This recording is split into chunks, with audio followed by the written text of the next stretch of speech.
죄라는 게 무서운 게 되는 거죠.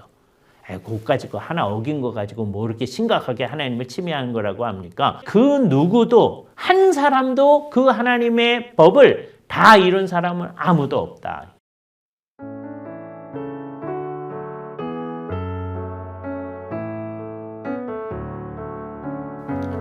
안녕하세요. 합동신학대학원 대학교의 이승 교수입니다.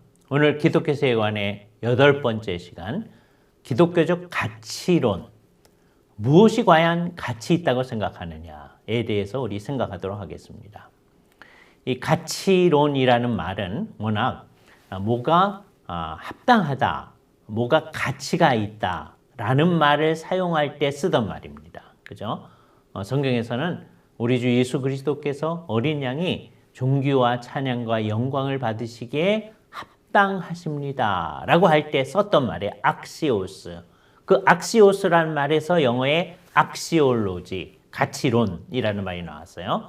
무엇을 받기에 합당하다, 가치가 있다라고 하는 거죠.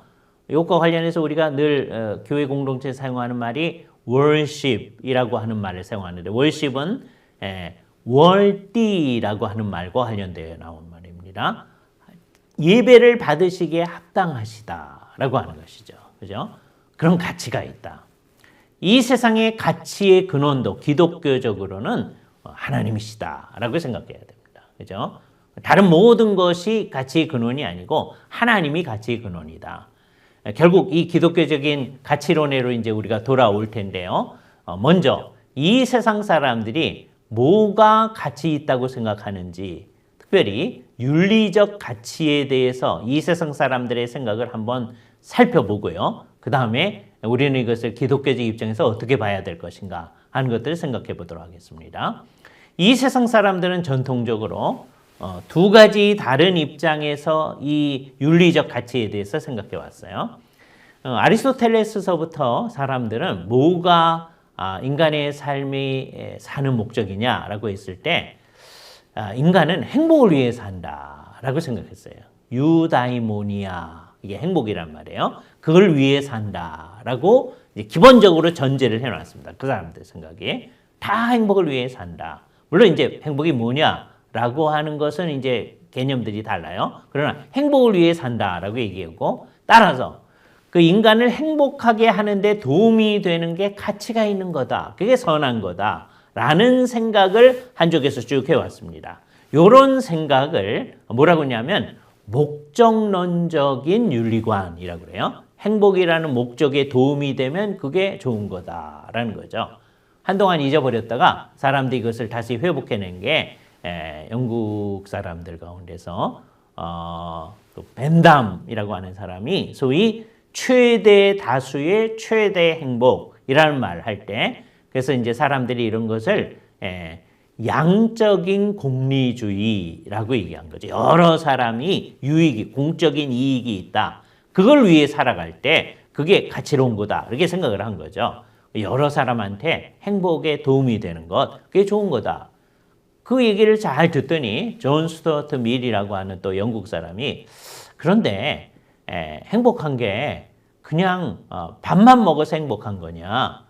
그렇지 아니하고 나는 생각함으로써 행복할 수 있는데, 그래서 밀이 했다고 하는 그 유명한 말이 있잖아요. 나는 배부른 돼지보다는 배고픈 소크라테스가 되기를 원한다. 그러니까 행복의 종류가 다르다는 거죠.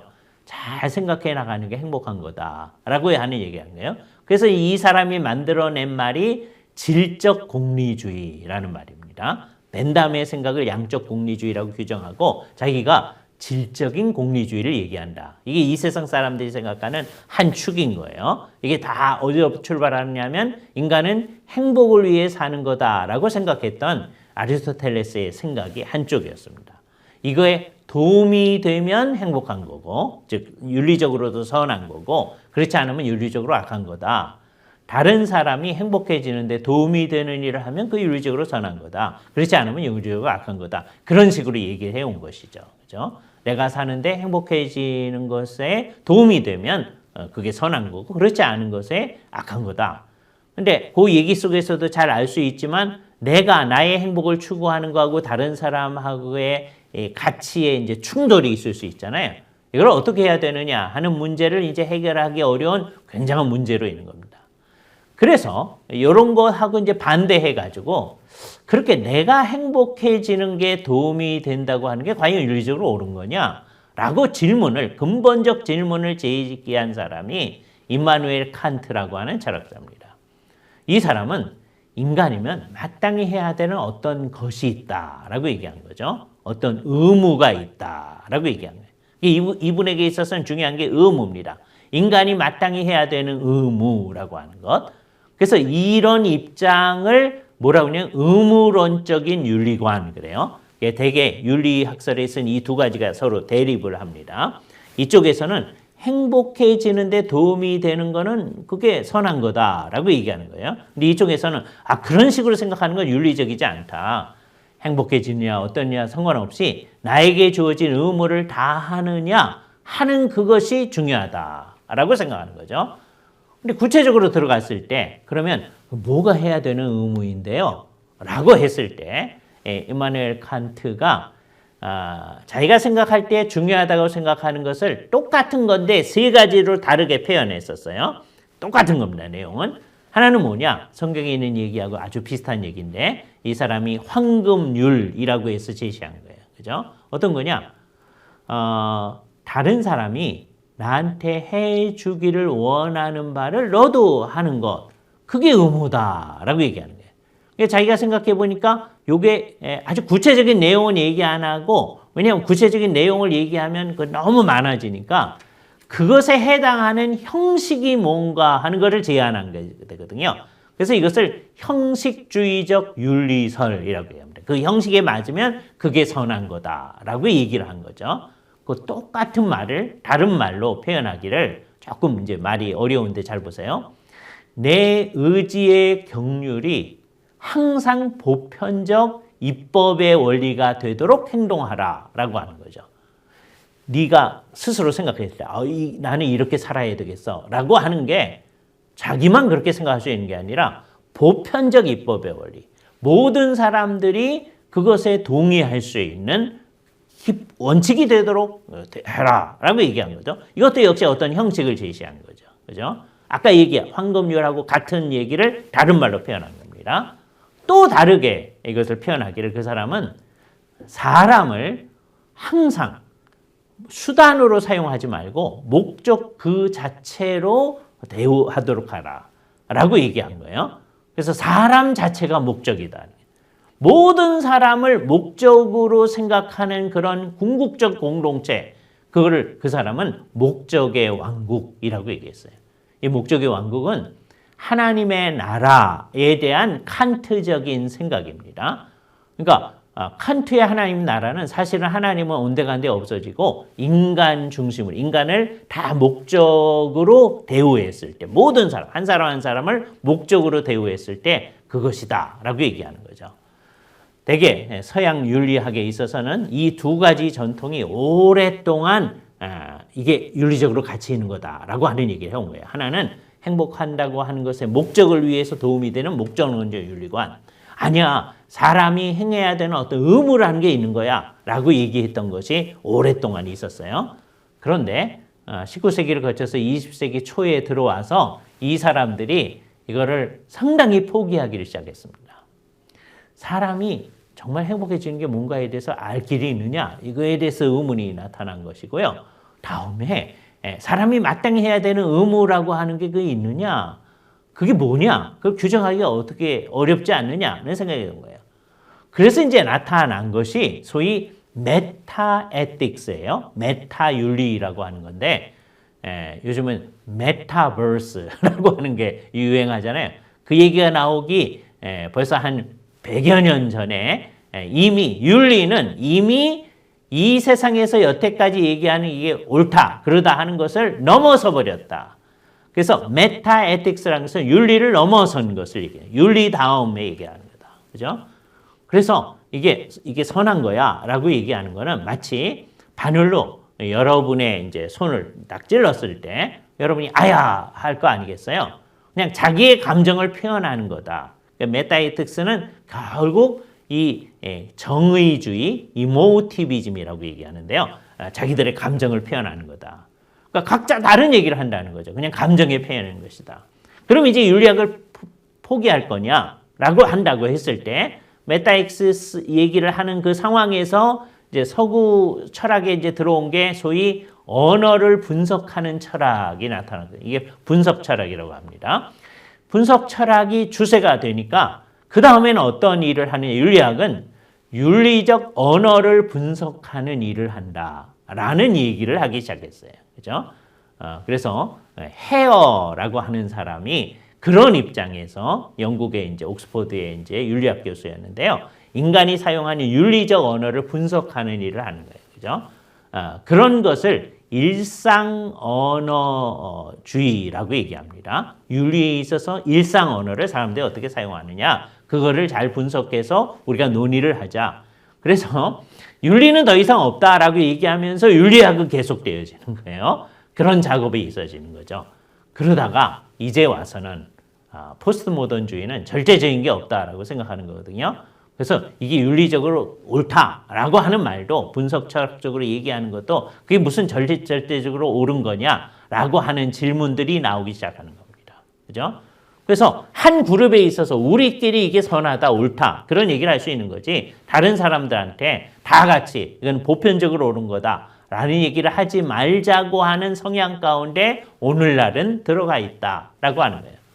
그래서 지금 한 100여 년 동안 20세기, 21세기에 걸쳐 가지고요. 사람들은 절대적인 것은 없다고 하는 쪽으로 가는, 여태까지 전통적으로 생각해왔던 윤리라고 하는 것은 없다고 하는 쪽으로 가는 것이 학문에서는, 윤리학계 내에서는 방향입니다. 우리가 일반 생활을 사용할 때는 뭐 이거 윤리적으로 선하다, 옳다, 뭐 그런 걸 전혀 부정하는 사람들도 누가 아주 악행을 할 때 이런 악한 놈이 있느냐 이렇게 반응을 하잖아요. 그러나 이 세상에서는 벌써 그 모든 것을 포기해버린 상황 가운데 있다는 거예요. 여기서 그리스도인은 어떻게 해야 되느냐. 이게 이제 우리의 생각입니다. 우리가 이 세상의 생각을 따라서 우리도 그냥 시대가 목적론적 윤리설을 추구하면 그것을 목적이라고 하고 의무론적 윤리설을 따라가면 그것을 의무라고 하고 그게 선하다고 하고 그런 게 없다고 하는 것이 나타나면 우리도 그것을 하고 말 거냐? 그래서는 안 되는 거죠. 우리는 언제나 시대를 뒤쫓아가는 사람들이 아닙니다. 사람들이 얘기한 것을 늘 성경이 말하는 토대 위에서 생각해야 되는 거죠. 우리가 진리에 대해서 얘기할 때 하나님께서 생각하시는 것이 옳다라고 얘기했었어요. 따라서 윤리적 선과 악, 다음에 다른 가치에 대해서도 하나님께서 이게 선하다고 생각하는 게 선한 것이다 라는 얘기를 해야죠. 전통적으로 이런 얘기는 중세기에 유명론자들이 한 것으로 알려져 있습니다. 유명론자들이 하나님께서 이게 옳다 얘기하는 것이 옳은 것이다 그런 얘기를 했었어요. 그런데 이제 그 사람들의 얘기를 들으면서 당신네들은 자신들이 스스로 모순을 범할 수 있을 거다라고 하는 얘기를 자꾸 얘기하니까 여기 아주 독특한 사람들이 나타나는데 루터나 칼빈 같은 사람들이에요. 루터는 상당히 많은 사람들이 유명론의 영향을 받았다고 생각합니다. 그러나 루터는 유명론자들의 입장에 충실한 게 아니에요. 유명론의 영향을 받았어요. 그래서 루터도 하나님이 옳다고 하는 게 옳다라고 생각해요. 그런데 그때 하나님이 옳다라고 하는 게 결국은 성경에 있는 거다라고 하는 것을 얘기하는 것이죠. 그죠? 그래서 유명론자들이 얘기하는 하나님이 이랬다 저랬다 할 수 있는 것이다 라고 하는 그 가능성을 배제하는 거예요. 하나님은 그렇지 아니하시다 하는 거예요. 그렇다고 해서 유명론자들하고 논쟁하던 실제론자들의 입장에 딱 선 건 아니에요. 오히려 루터의 입장, 나중에 칼빈의 입장은 성경이 말하는 입장에 근거해서 우리의 모든 것을 생각하는 거죠. 윤리 문제에 있어서도 우리는 그래야 하는 것입니다. 성경이 하나님의 뜻을 밝히 드러내 보여준다라고 했으니까 우리는 그것에 근거해서 이 세상 모든 문제를 판단해야 된다라고 하는 것을 생각을 해야 할 것입니다. 그래서 이제 하나님의 뜻에서 이제 바라보면 어떻게 생각해요? 하나님의 존재가 있어요.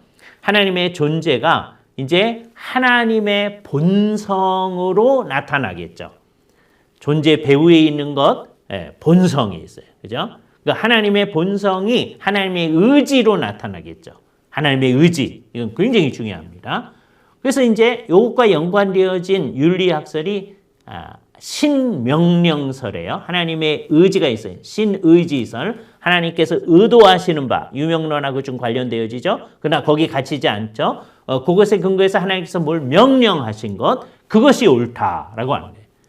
그런데 그것을 이 세상의 신명령설, 하나님의 명령을 강조하는 사람들처럼 자기들이 그냥 추론하는 게 아니라 성경이 얘기한 것을 바로 해석해서 가는 성경적 신명령설, 그게 우리가 가지는 입장이어야 되죠. 그죠?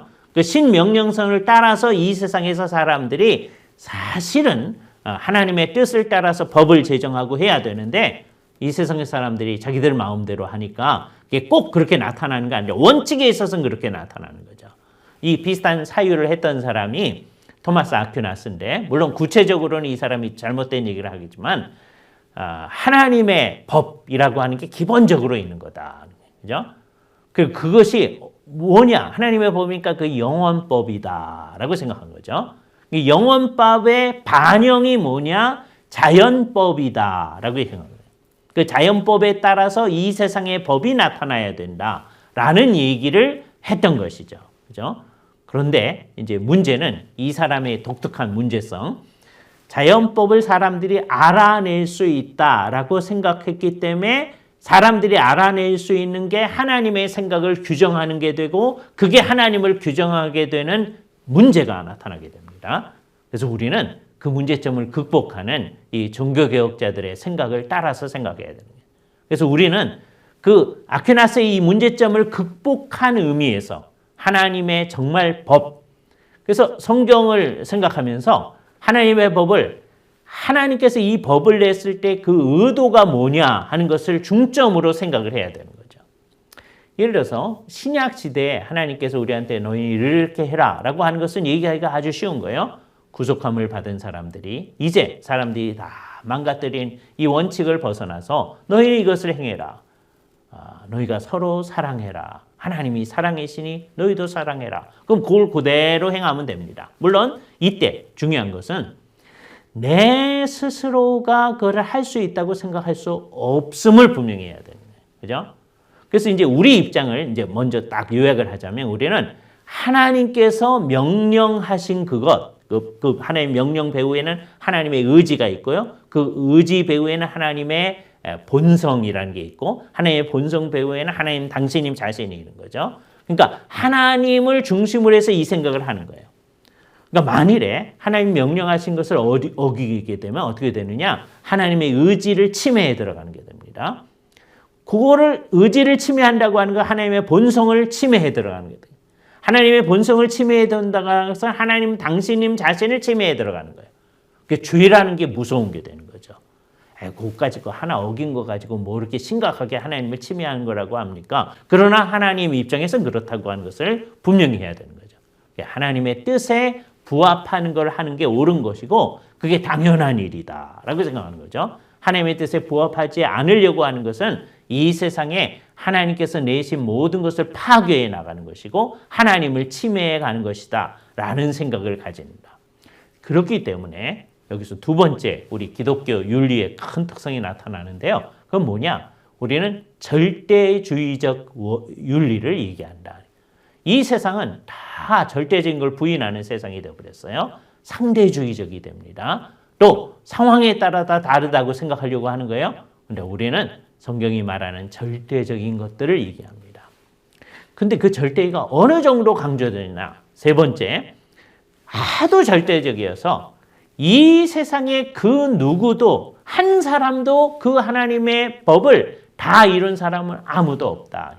그럴 수 있는 사람도 아무도 없다라고 하는 거예요. 그러니까 여기서 이제 세 번째 우리의 특성이 나타나는데 우리 윤리는 진짜 절망의 윤리입니다. 아무도 하나님의 영광에 이르지 못했고요. 하나님을 추구하지도 않고 하나님의 뜻에 따라가지도 않은 거예요. 성경이 그렇게 얘기하니까요. 그죠? 죄에 익숙한 너희가 너희의 죄를 극복할 수 있으리라고 어떻게 생각할 수 있느냐. 이 성경의 말씀에 따라서 우리가 생각하는 거예요. 아무도 하나님의 영광에 이른 사람이 없다라고 하는 거예요. 그래서 이제 우리는 윤리라고 하는 게 어떻게 가능하냐? 여기서 이제 두 분이 중요한데 하나는 그리스도께서 우리의 죄 문제를 해결하셔서 형벌을 다 받으셨을 뿐만 아니라 이것이 하나님의 뜻이다라고 하는 것을 밝히 드러내 주신 거죠.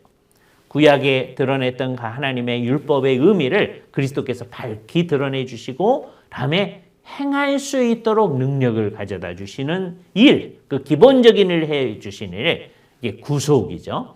그래서 우리의 윤리는 구속적 윤리다라고 얘기해야 돼요. 그죠?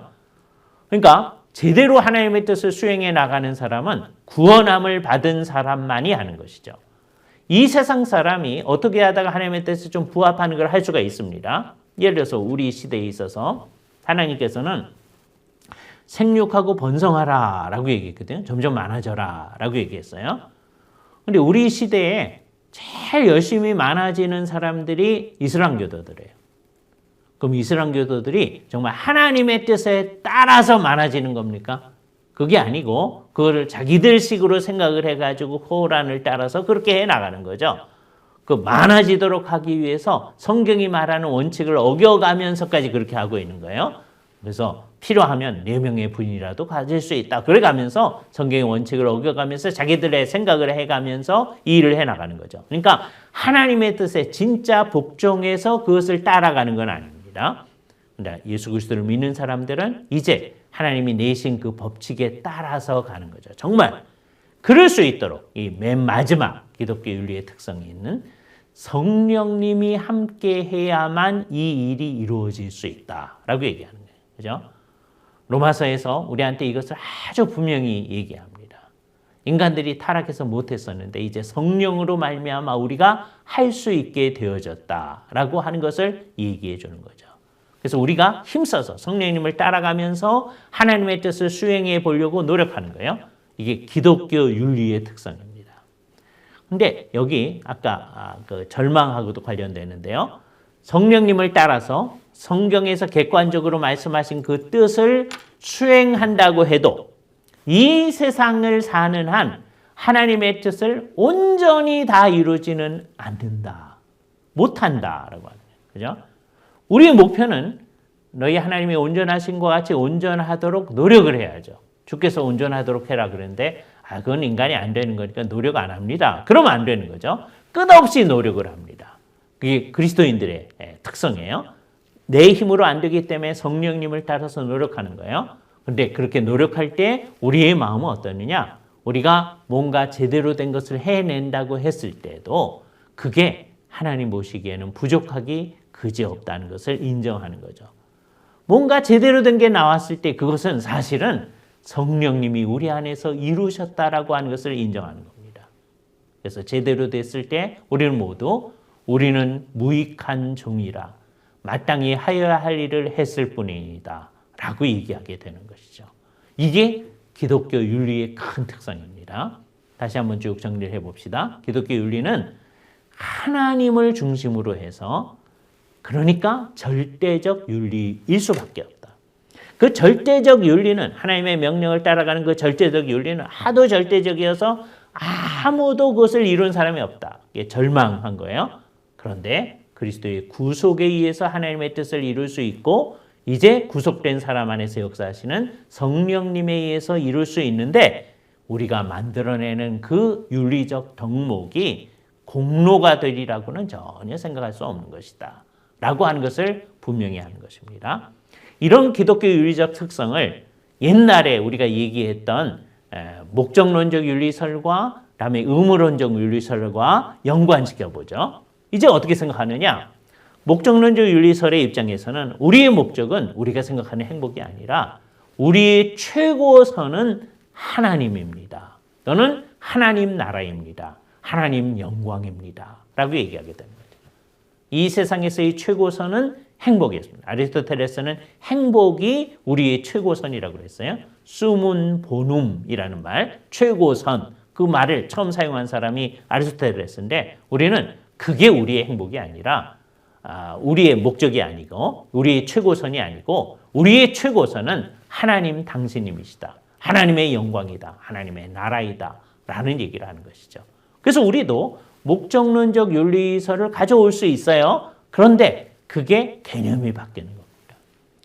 우리의 의무는 칸트가 얘기했던 그 형식에 맞는 그게 아니고 하나님께서 당신님의 뜻으로 우리에게 제시해 주신 것만이 우리의 의무이다. 하나님께서 어떤 의도로 그 법칙을 내셨는지를 잘 생각을 해서 성령님을 따라서 판단을 해가지고 하나님이 의도하신 대로의 뜻을 실행해 나가는 것이 우리가 마땅히 수행해 나가는 윤리적인 선이다라고 얘기해야 되는 거죠. 그런 입장에서 이 궁극적 목적과 궁극적 의무가 충돌하지 아니하고 이 세상에서는 의무론적 윤리선하고 목적론적 윤리선이 늘 충돌하거든요. 그런데 예수를 믿는 입장, 기독교적 입장에서 이 둘이 충돌하지 아니하고 궁극적 목적이신 하나님께서 내신 법이 우리의 궁극적으로 따라가야 할 원칙이다라고 얘기하니까 같이 갈 수 있는 모든 근거가 마련된 정말 조화로운 윤리서를 제시할 수 있는 기독교인들의 모든 활동의 토대가 된다고 할 수 있습니다.